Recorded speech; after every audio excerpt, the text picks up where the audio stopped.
almost a year on since that historic election victory. How have you found life in politics and as a councillor so far? Yeah, it's been good so far. I've really enjoyed it. It's definitely felt like it's gone really quick. Wasn't expecting it to go as quick as it has. But yeah, just really enjoying being a councillor and just taking in all the experiences that I've had in the last year, really. And becoming West Yorkshire's first female seat councillor as well must be something which gives not only you a massive sense of pride, but obviously the whole community and your family and your friends as well. Yeah. Can you put into words how you felt when that election victory did come in? Yeah, I mean, the ward that I'm in, we've had 3 Labour councillors for some time, so the expectation was that, you know, hopefully as long as we worked hard, I should have become the councillor. But obviously you're always in a way that puts pressure on you to make sure that you stand up to that. And when it did happen, it was amazing, I've got to say, you know, and, you know, for my family it meant a lot, and it meant more than I thought it ever would do, really. And the Sikh community's been really positive. Went to the Gurdwara, both in Fartown, we've got 2 in Huddersfield, and went to both, and they were all very supportive, so it meant a lot to me, it really did. And you mentioned the Sikh community then. Do you potentially believe that your election win could maybe inspire other Sikhs, particularly Sikh females, to want to get involved in politics in the future? I hope so. I mean, I don't know if it will or not. I think as councillors we've got a lot of work to do actually to raise awareness of what we do, and I hope it would. I hope that if anyone felt that this wasn't for them, they could at least look at this and say, actually I can do it as well. You know, it's really important that we have people from across the spectrum involved in politics. What I would say is in 2017 we had 2 Sikh MPs. I think that's probably had much more of a, you know, people have looked at that and thought, yeah, I can do it too. I think we have been underrepresented, so hopefully this will help. Of course. Do you put that down to anything in particular, that underrepresentation from the Sikh community? Because we contribute massively when it comes to the community, on professional fronts as well. We seem to be leading the way in many areas. When it comes to politics, we've always seemed to have struggled for some reason. Do you put that down to anything in particular? Do you know, I kind of struggle with that. I don't understand why we haven't had the representation in politics, because I think if we look at things like business, we look at medicine, we look at law, all of that, we've seen representation increase, but for whatever reason it's not quite happening in politics. And maybe part of that is just because there wasn't many people to look up to, and I actually feel like as councillors, we can make a difference to some extent, but I think the 2 MPs that have been elected, Harpreet Gill and Tandesi, you know, I think those 2 will have a massive impact actually, and I think we will start seeing more and more people coming forward. And I think we just also as a group need to make sure that we're supporting any young people that are interested in politics, and make sure we really support them on, you know, on their journey as well. Of course. And national politics is more Black, Asian and minority ethnic MPs now than ever before.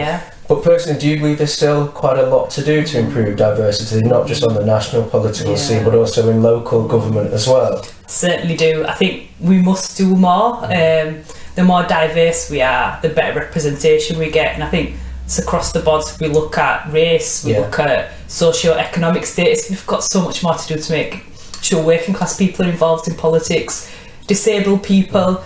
You know, a lot of time, if we have a narrow group of people making decisions, on the majority of those policies, they're going to end up making the wrong decisions because we're not taking account of people's diversity. So we must do more. We all do. I think as leaders, it's really important that we do that now. Of course. I think there is sort of cross-party consensus that more needs to be done. But are you confident that more will be done in years to come when it comes to improving diversity across politics? Yeah, I think we are going down that route. We've, you know, in the Labour Party, I would say we've had women shortlists for a long time, and I know sometimes for some people, you know, there's perhaps been some controversy around that, but actually we wouldn't have the representation of women without them. So I thought that was really important.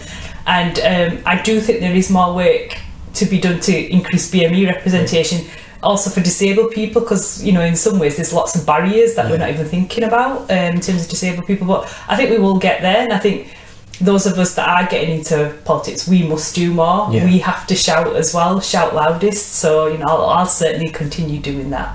And just want to bring it back to the local politics now. Since that election victory, what would you say has been, I'm sure you've had many challenges, but if you had to single out 1 or 2 particular things, what have been the most challenging aspects of being a councillor? I think firstly, you know, you have to get out there and make sure people know who you are. You know, a lot of people don't know who their local councillors are, so I've certainly, with my colleagues, my 2 fantastic Labour colleagues, we've been going out and about, making sure people know who we are and they can contact us. That's the first thing. I think competing demands, so as a council, a lot of us also work alongside that, so managing my work and also my council demands has been it's taken a bit of time for me to get used to, really.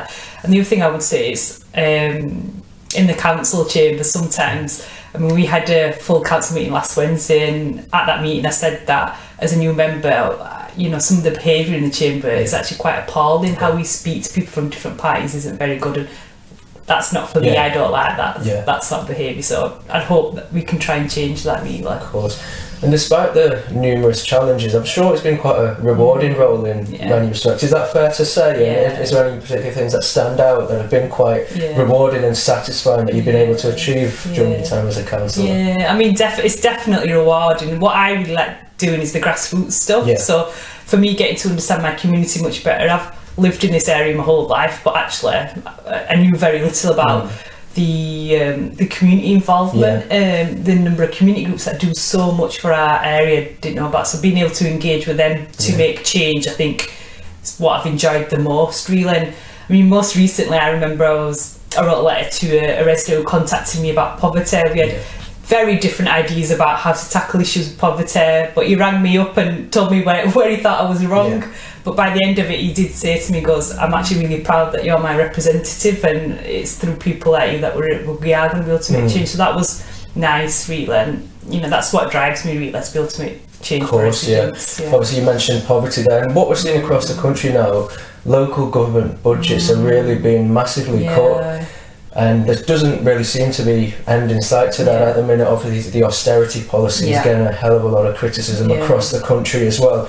Within this community here, what are some of the key issues that are facing residents, particularly the most vulnerable? Yeah, I mean, you've mentioned austerity there, and that was definitely for my election, that's one of my key themes, and I should have said it earlier, so thanks for bringing that up, really. But we've lost 60% of our budget that comes through central government grants. So central government grants make up the big basis of local government funding. So we're now at a basis where we're working from 40p to £1, on services. So that's a massive effect on, what we can deliver to our residents. And here, I would say, in the area that we're in here, my ward is very different. So you've got parts that are quite affluent, but you've also got parts that are very deprived. So we've got issues around employment, skills, and one of the things I think we've really lost out, unfortunately, is around the early intervention agenda. I think we're trying to bring that back, but we've cut up to 6%. That's really hard, and that for me is a big challenge to make sure we get it right at the beginning of a child's life. If you miss out on those first, we talk about the first 100 days, pre-birth, we have to get that right for that child to have the right opportunities in life, and that's a real challenge, I think, at the moment for us. Of course. And I mean, across the country there is quite a lot of anger from the public with council tax bills seeming to go up year after year, but on the other side services aren't necessarily improving. Do you acknowledge that anger and disappointment from residents when they see they're having to fork out more and more each year? Yeah, I totally recognise that. For some, my own dad, when he's opening up the council tax bill, he's like, well, it's gone up again, what's going on? So totally understand that.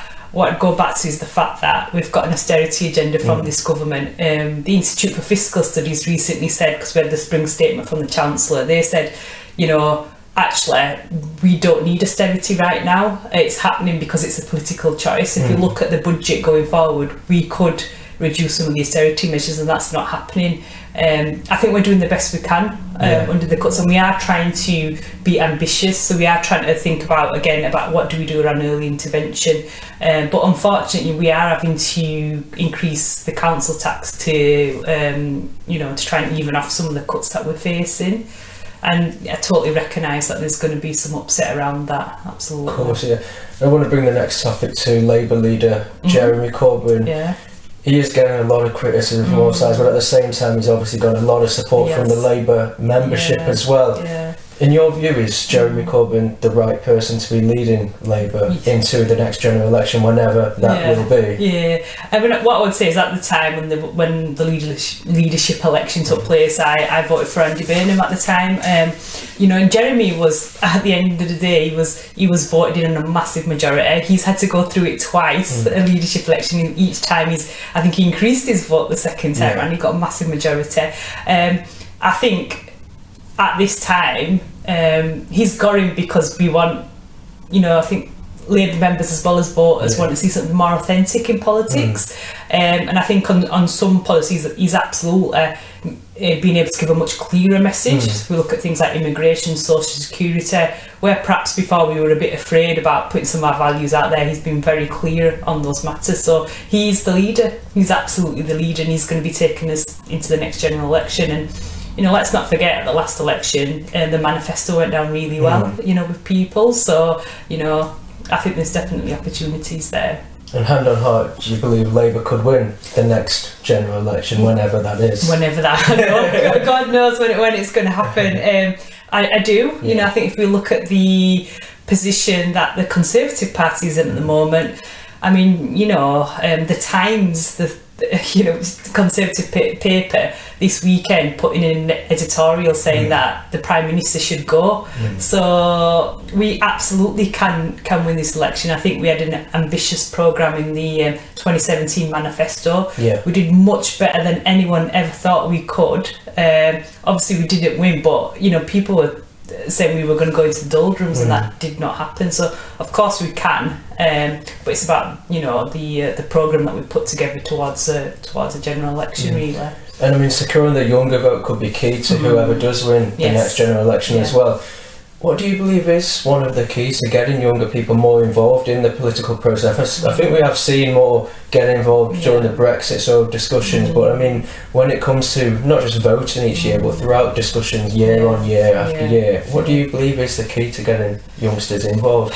So I think they need to be engaged in politics. It's quite clear they have been engaged, I think, in the last few years. Not just with Brexit, but I think, if you look at the Labour Party, I think that manifesto has spoken more to young people recently. I think we do have to look at things like votes at 16. Do we get people involved at a younger age? People can work at that age. They'll be paying taxes, but they can't vote. That doesn't seem quite right to me. And in schools, we need to do so much more about teaching people about politics and about citizenship. We don't study politics until quite late in life, and I don't really understand that. We should be doing it much earlier on, so we can get people engaged in the system, because at the end of the day, they decide who's going to run this country. Also at a local level, I think we need to do so much more so people understand how their budget's spent, how a council works, and we have to do that through education, I think. Obviously many people are disappointed by the state of British politics as a whole. I think some voters as well would definitely have lost trust with their politicians. Do you believe the state of British politics can get back to what it potentially once was, and get away from this sort of damaging infighting from within each party and cross-party fighting as well? I think we can. It's a difficult time, there's no doubt about that at the moment. The discourse at the moment is very worrying to me. So I work for an MP as well, and you see some of the conversations that are going on with the public and with MPs. You do get worried sometimes, about the discourse and what could potentially happen beyond that. And we have to move on. I think hopefully with Brexit, maybe when we see a resolution, things can move on, but it's going to take some work, it really is, and there's a real disconnection at the moment. So when you are out, people feel totally disengaged, so it's not an easy answer. We've got to keep working at the grassroots level. I think that's the only way to do it, really. And you mentioned Andy Burnham before. I know he was one of the many people which praised you after that election victory as well.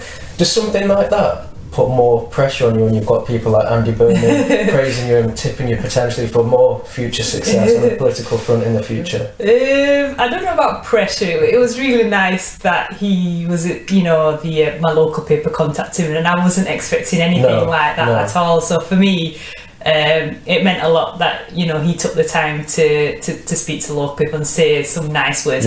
if anything, you know, I'm someone who's always struggled with my confidence. I think there are certain people who feel like, is this for me? Can I do this? And to have someone like that to, you know, encouraging men. I would also say the MP I work for, Debbie Abrams, she's encouraged me immensely through the years, and they have really made a difference in me being able to stand, basically, and that's why I want to make sure I encourage other people as well. Of course. And just on the short-term goals for you in the next 6 to 12 months, what are your main priorities here? The next 6 to 12 months. Mainly I just want to make sure that we're doing the best for our residents. So there's a couple of initiatives that we're trying to work on locally around community safety, so making sure that our residents feel safe in the local area. The other thing is looking at how can we do, we've mentioned austerity, but what can we do together with our partners to look at pooled funding so we can bring initiatives to the local area to benefit us, basically. One of the initiatives we're looking around is around community wealth building, so how do we keep money that is spent in Kirklees within Kirklees. So it's those sort of things that I'm focusing on, really. I want to do the best for my residency to make sure that they've got the best opportunities in life, really. So. Of course, and I mean, in the longer term, do you have political ambitions, maybe, I don't know, potentially to be an MP one day or anything like that? Where do you see yourself in 10 to 15 years? 10 to 15 years, or maybe retired. I'm not sure yet, to tell you the truth. I mean, like I say, I think I'll have to see going down the road. Really, at the moment, I'm focused on this. And I think I've always probably put barriers up for myself in a lot of the ways. I think, can I do this? I'm constantly asking myself, can I actually get there? I think I'm getting to a point where I feel a little bit more confident in my own abilities. And we'll see going forward. I do want to have more of a say about, you know, what we do here in this area to make it better for everyone. Absolutely. And that might be looking at how do I progress within the council or by other means, but I certainly don't have a plan in place right now other than working for my residents locally. And you mentioned the barriers there. Have you potentially, now you're doing more things that maybe once you wouldn't have potentially had to say the confidence to have done? Is that fair to say? Oh, definitely. I think it's only through experience that you realise that you can do it. So sometimes when you're looking at it from afar, you're thinking, oh, I don't know, I'm not going to be able to make a decision on that. You know, I'm too indecisive. And so I think definitely that experience, now being in it, I realised actually I can do it. I'm not so far behind everyone else as I think I felt before, but also just having people around you who encourage you, it means so much, it really does. And I don't think I realised how much that would benefit my confidence as well, and it has. And that's why I want to make sure that no one else is put off. You know, I almost think, why did I put myself off for so long? I want to make sure that other people don't feel that way. Have your family been quite supportive as well since you were elected? And do you believe it is quite crucial to have that support from family and friends as well for someone who is quite interested in potentially getting involved in politics? What I would say is, definitely encourage younger people. Don't put them off, you know. I think sometimes as family, we sometimes want to decide what's good for our young people. Actually, let's not step on people's dreams, whatever that is, just because we might not necessarily think that's the way to go forward. And some of that comes from fear, doesn't it? You just want someone to have a stable job and the rest of it. But we must try and support them as much as we can in their dreams and opportunities, absolutely. It's been great to have you on the show today, really insightful.